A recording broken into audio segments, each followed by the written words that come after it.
Dans cette photo, on observe plusieurs objets qu'on utilise dans notre vie quotidienne.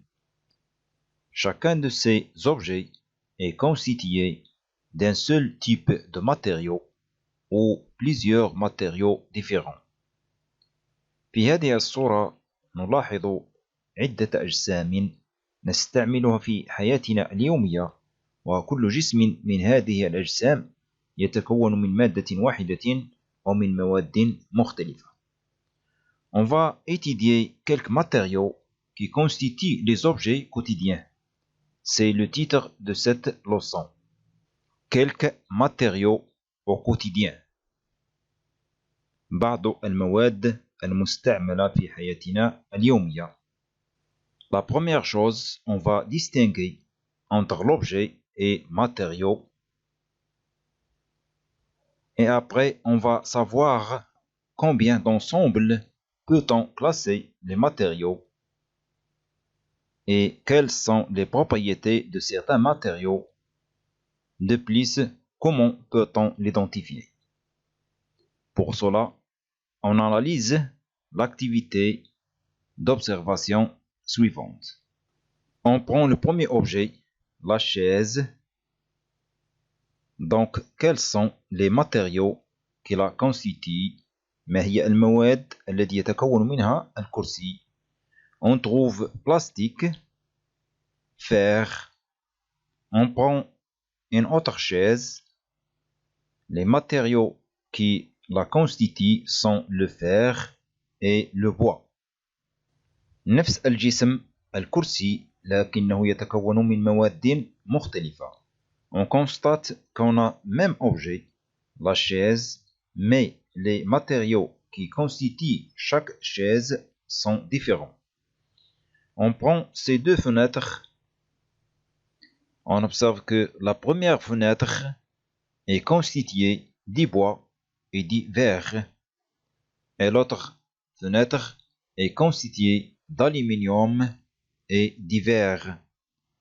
Donc les fenêtres sont des objets, alors que le bois, l'aluminium et le verre sont des matériaux. Prenons ces deux bouteilles. La première est constituée du verre et l'autre du plastique.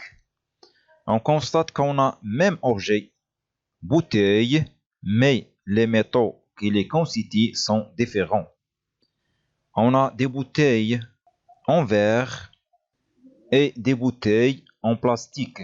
Donc la bouteille est un objet, alors que le verre ou bien le plastique est un matériau. نقول أن القارورة جسم، بينما كل من الزجاج أو البلاستيك فهو مادة. Prenons un autre exemple, les coupes.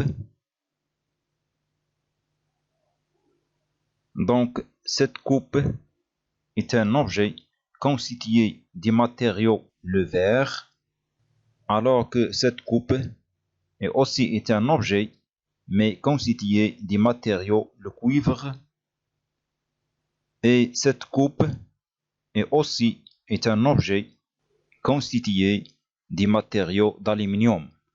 On a le même objet, la coupe, mais les matériaux qui les constituent sont différents. إذن الكؤوس أجسام، بينما الزجاج والنحاس والألمنيوم مواد. On résume ce qu'on a dit sous forme de tableau.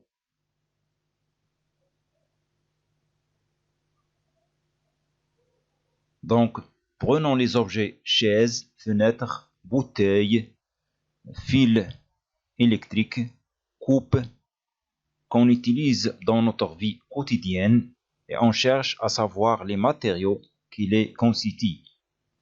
Donc, on a les objets ou bien les corps, chaise, fenêtre, bouteille, coupe. Donc, quels sont les matériaux qu'on peut trouver dans une chaise? On trouve le bois, le fer, le plastique. Pour une fenêtre, on trouve le bois, le verre et l'aluminium. Pour la bouteille, on trouve des bouteilles en verre ou bien des bouteilles en plastique. Pour les coupes, on trouve des coupes en verre ou bien des coupes en cuivre ou bien des coupes en aluminium. À la fin, une conclusion. Qu'est-ce qu'un objet؟ إذن الكرسي يتكون من عدة مواد، بينما القارورة تتكون من مادة واحدة فقط. La chaise est un objet constitué de plusieurs matériaux tels que le bois, le fer, le plastique. De même, la bouteille est un objet constitué d'un matériau, soit le verre ou bien le plastique. Donc, un objet est constitué par un ou plusieurs matériaux. إذن الجسم يتكون من مادة واحدة أو أكثر. Exemple, chaise, fenêtre, bouteille. Après, qu'est-ce qu'un matériau? On appelle matériau toute matière employée pour fabriquer un objet. نسمي مادة كل عنصر يستعمل أو يستخدم في صنع الجسم. Exemple, verre, plastique, fer, cuivre, aluminium. Le même objet peut être fabriqué de différents matériaux. Exemple, bouteille en plastique, bouteille en verre. إذن نفس الجسم يمكن صنعه من مواد مختلفة. يعني عندنا الجسم هو لا بوتاي يمكن صنعه من مواد مختلفة اللي هي البلاستيك أو الزجاج وغير ذلك. Des mêmes matériaux, on peut fabriquer différents objets.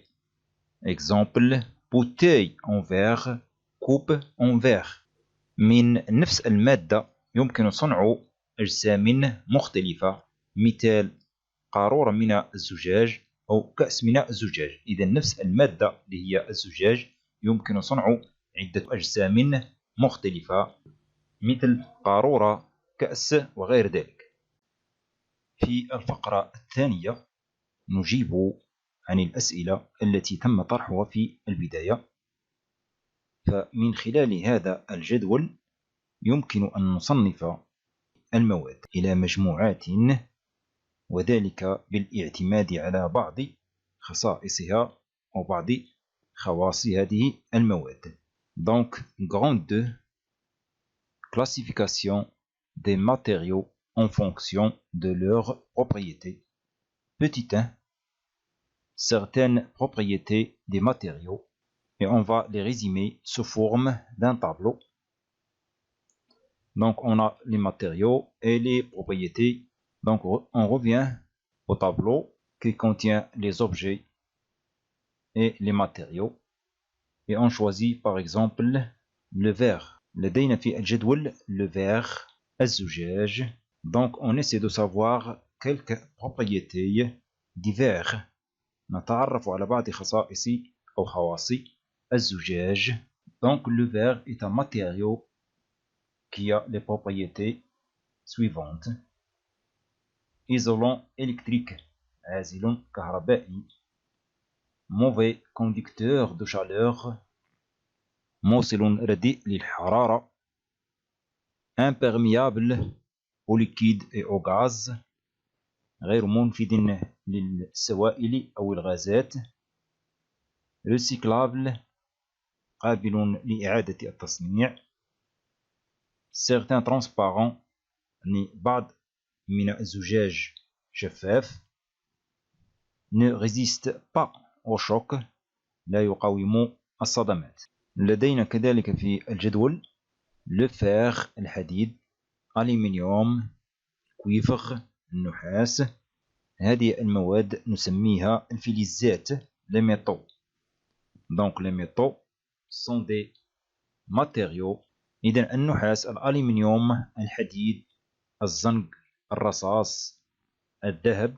هذه المواد نسميها الفلزات، les métaux. Donc les métaux ont les propriétés suivantes: bon conducteur de l'électricité، موصل جيد للكهرباء.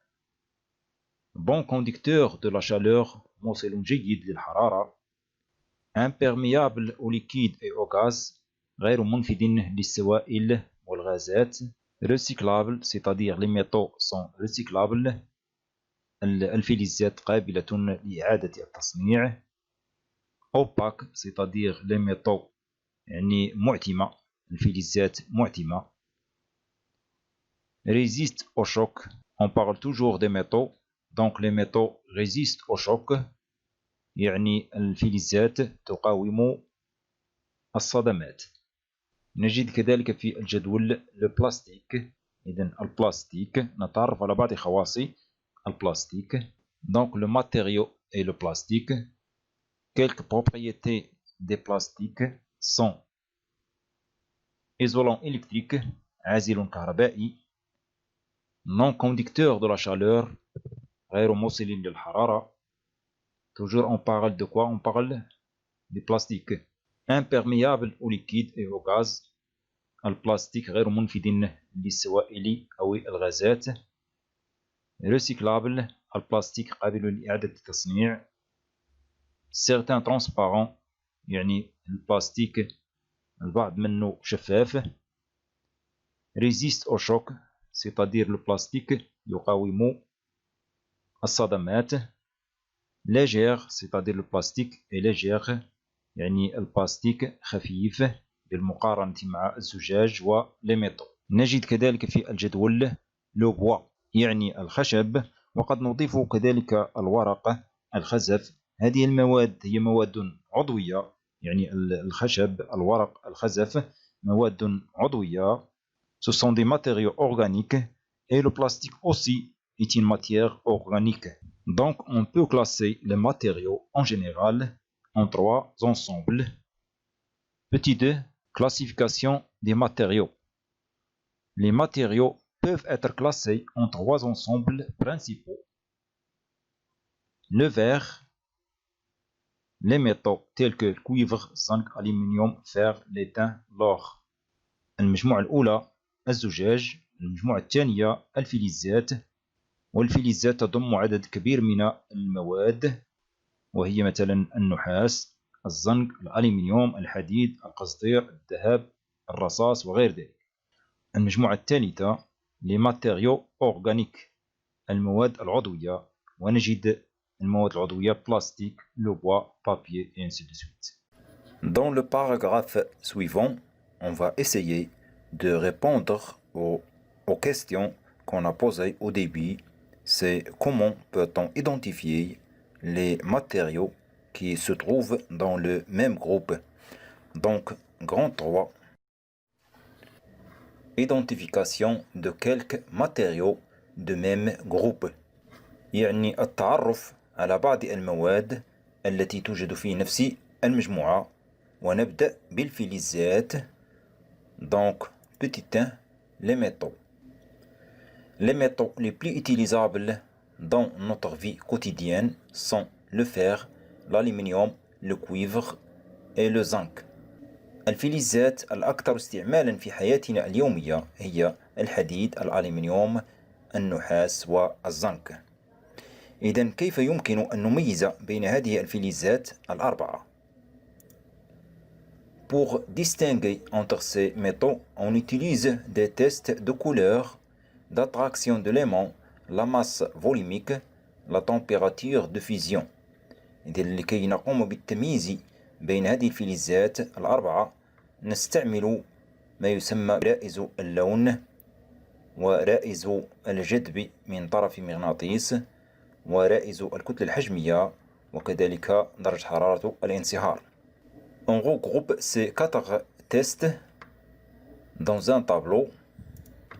Donc on a le test de métal par la couleur, par l'aimant, par la masse volumique en grammes par centimètre cube et par la température de fusion.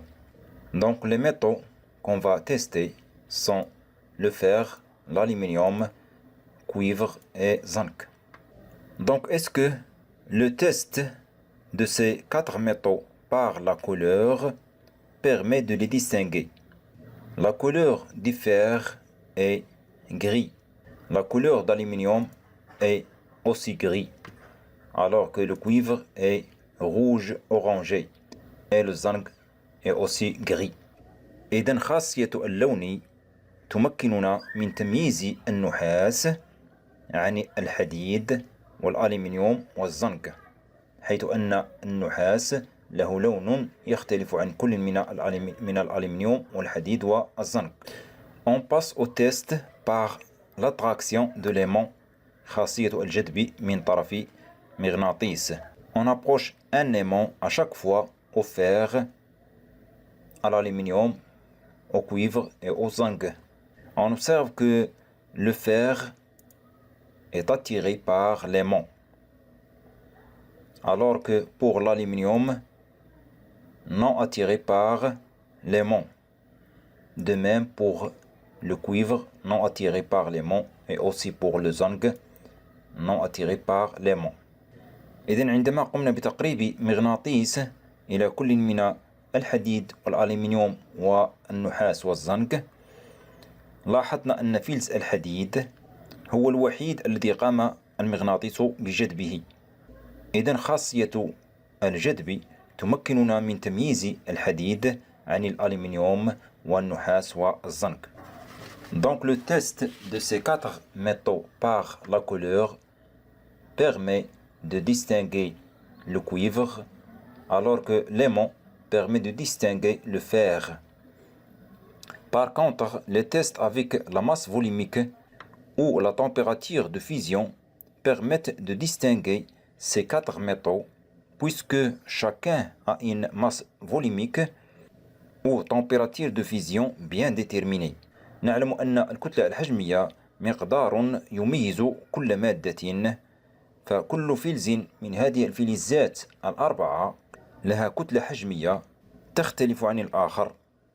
Et on trouve que la masse volumique du fer est 7,87 grammes par centimètre cube.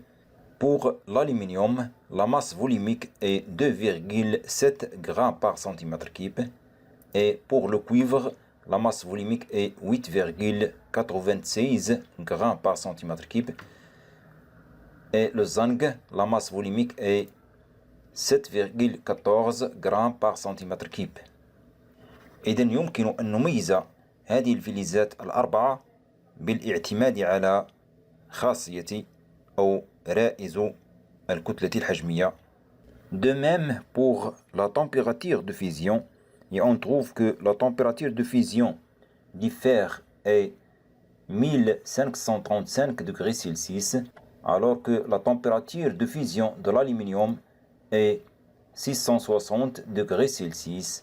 Pour le cuivre, la température de fusion est 1083 degrés Celsius.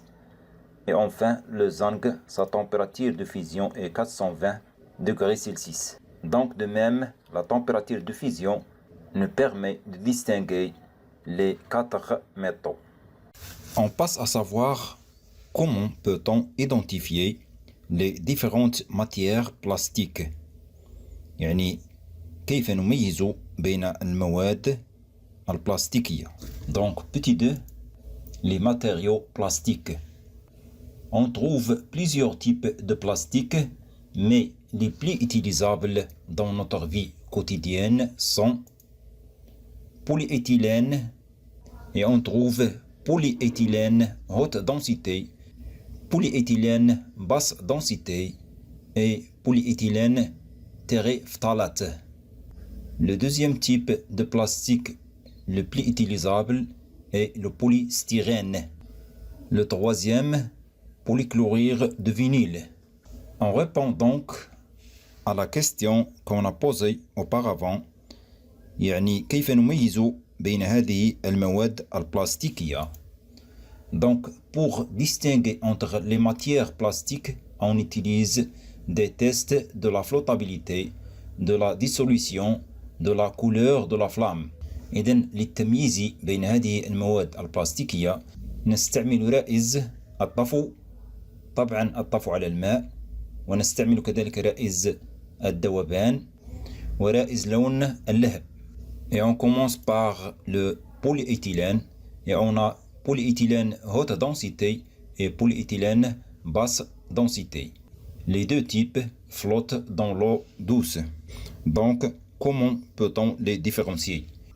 يعني البوليإثيلين haute densité يعني بوليإثيلين ذات كثافة عالية، وبوليإثيلين basse densité ذات كثافة منخفضة. إذن النوعين يطفوان على الماء العذب، فكيف يمكن أن نميز بينهما؟ Donc le polyéthylène haute densité il est rigide et résistant، يعني صلب ومقاوم، يعني يقاوم الصدمات إلى آخره. Exemple: bouchon de boisson gazeuse، bouteille de détergent. bouteille de détergent يعني قارورة المنظفات. Alors que pour le polyéthylène basse densité il est souple et étirable، يعني لين ويتمدد عند الجر. Exemple: sac plastique، les emballages souples. les emballages souples يعني بلاستيك للتلفيف والتغليف، وطبعا يكون لين. Il reste donc à distinguer entre le polyéthylène terephthalate, polystyrène, polychlorure de vinyle. Ces trois matières de plastique flottent dans l'eau salée. Donc, comment peut-on les différencier؟ هذه المواد البلاستيكية الثلاثة تطفو على الماء المالح. إذن كيف نميز بينها؟ طبعا سوف نستعمل روائز أخرى للتمييز بينها. Pour le polyéthylène terephthalate flotte dans l'eau salée.